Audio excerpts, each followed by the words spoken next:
I'm not interested in a socioeconomic reform of the whole world. We're not going back to church, all of us together in an agrarian society where we get in arranged marriages. We're not going back there. Porn is not going away, and OnlyFans are not going away. I need to teach men how to deal with the world they're actually in. When we're going through the concept of hypergamy, the point I was trying to make is that when on the low end, there's women who are not selecting for men because they make less money, which is hypergamy. And on the high end, you're like, well, the barista's not dating the billionaire. And it goes back to a 2016 essay from Dr. David Buss, and then later on, the book of Boys and Men by Richard Reeves, where he goes off and he describes as women, the Oxford definition for hypergamy has nothing to do with height. You're correct.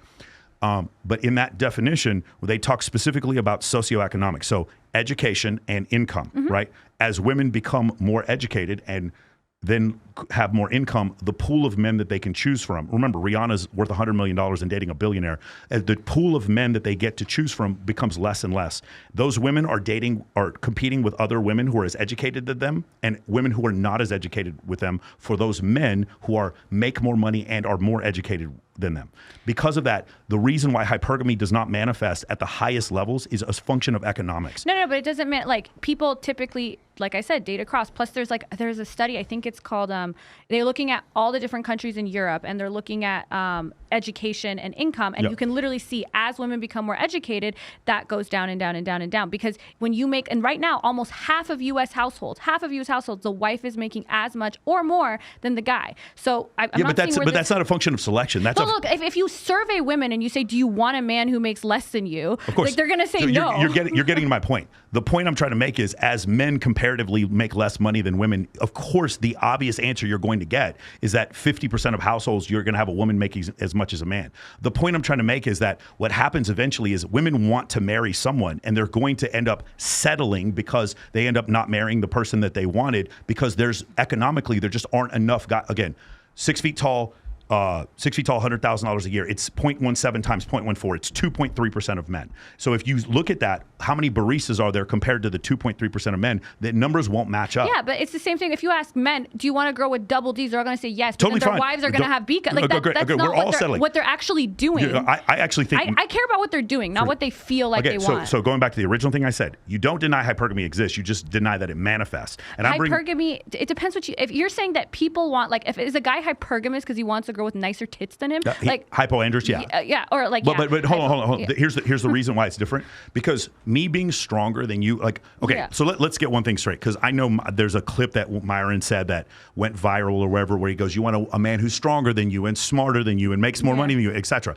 That is not a definition of hypergamy. Yeah. I agree with you. Some of it is, but some of it isn't. The reason why that's wrong is because hypergamy is not a comparison of men to women. It is a comparison of men to men. And that has been my whole point. On dating apps, it is a comparison of men to men. When you choose men who do not have sex with that have a lower income, that is a comparison of men to men. And when you compare men to other men, like you said before, would you want someone who's taller or better? Of course you would. But the difference, the point I'm trying to make is, it's not that they're settling because hypergamy isn't a thing. They're settling because they have no fucking choice. Because 60% of college graduates are women, and they're making more money. They don't have a choice. Okay, so all women really care about is, and all people care about is having resources, right? So now that women have their own resources, this is something they care about less. If in that same book of Boys and Men, Richard talked about how there's that dating app study with Corinne Lowe, where they're putting people's faces and they're putting women's faces, and when they make more money, men are rating them as more attractive. People want resources because they're broke. No, people. Because the men are broke. And then the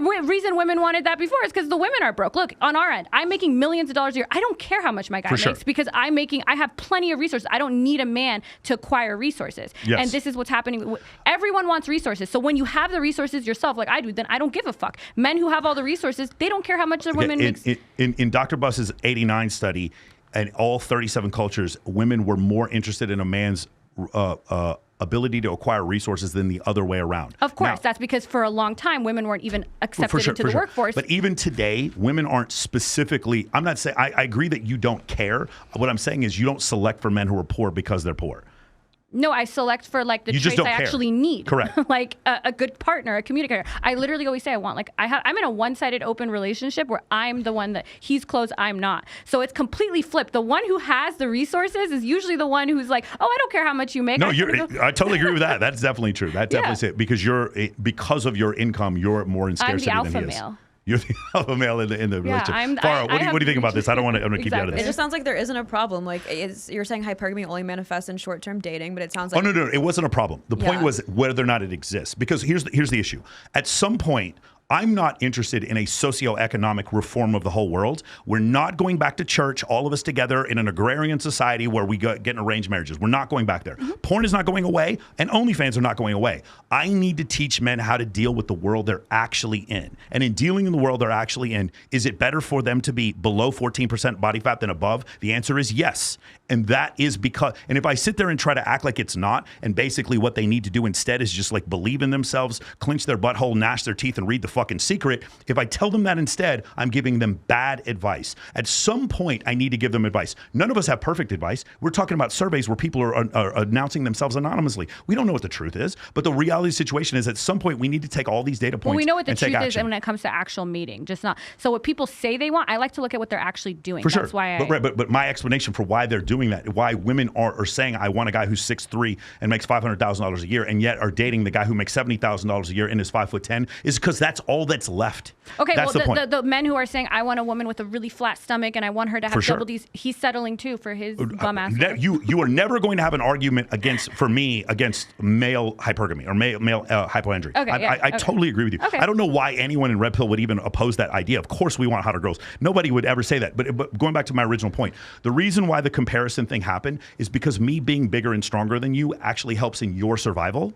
But you being bigger and stronger than me doesn't aid in mine. Yeah. But what we talked about before, double D tits and stuff like that, that does aid in my replication. Yeah, you see so what I'm saying? Everybody wants the best scenario for themselves, but I'm saying that as women are starting to, so would you say men are hypergamous now because they're broke looking at these photos and saying that women who make more money are more attractive? Because they are doing that. I'm not saying they aren't. I'm saying I don't know that that's them. I don't have guys. I don't hear a guy hypoandrous. Yeah, I don't have a bunch of guys coming in here and be like, man, y'all want a rich woman who's like fucking. Have you seen by the way, have you seen the videos of these guys in Nigeria like proposing to 70-year-old American women to try to get a green card? Have you seen this? No, it's fucking. Seen it. Look it up on TikTok. It's fucking crazy. And the women are like crying and these like fucking. Yeah, but you never see like at my law firm and stuff. There wasn't women gathering around like, oh my god, I just want a rich guy. Like we're all there making money. Like why would we sit there around like, oh, it just sucks. I just want a rich guy to make. Like yeah, you're gonna find that in bottle service girls and like your bikini competitions, but you're not gonna find that. I don't. I think in general though, what we've seen is women do. It's not them sitting around the water cooler saying I want a rich guy, but people do, like you said, want people with more resources. My issue was not that it was a problem. Hypergamy is an evolutionary adaptation. My issue was that it's real. And if it is real, then there needs to be some mechanism by which men can help other men improve. Yeah, but this is the difference. For a long time, the culture was that women don't work, women sit at home, blah, blah, blah. So obviously the male room is going to be how do we make more money? And for a long time, for women to get resources, it was like, how can I find a guy who makes money because she couldn't do it themselves? And as soon as it started changing, you are seeing that change manifest in society. Yeah. So to me, it's not that, it's just, yeah, there may be, for a long time, this is how culture was set up, but as soon as culture is shifting, we're seeing that shift. So that shift should be part of the equation. Yes, everyone should make more money. If you're talking to girls and you're not teaching them how to make more money, you are shooting them in the foot too. We're just going two different ways to get to the same jump shot. Everyone should try to make more money. I agree with what you're saying. My point is that it is real and that we should, you can't act, if I don't believe in gravity and I jump off a balcony, I'm still dead. And if you don't believe in hypergamy and you're a man and there's a lot of people telling you to not believe in that, then what happens is you don't go to the gym. You don't read more books. You don't scale your business. You don't eat better. You don't get sunlight. So you're saying guys don't go to the gym because no one told them that girls like guys who go to the gym? No, guys don't often will give up. You have seen studies where men are giving up on the dating market, but it's like they're giving up. Women. They're giving up in part because black pillars are telling them it's only your looks. Yeah. I disagree with that. Okay, so do I. I definitely agree with it too. I wouldn't have a performance coaching program if I didn't.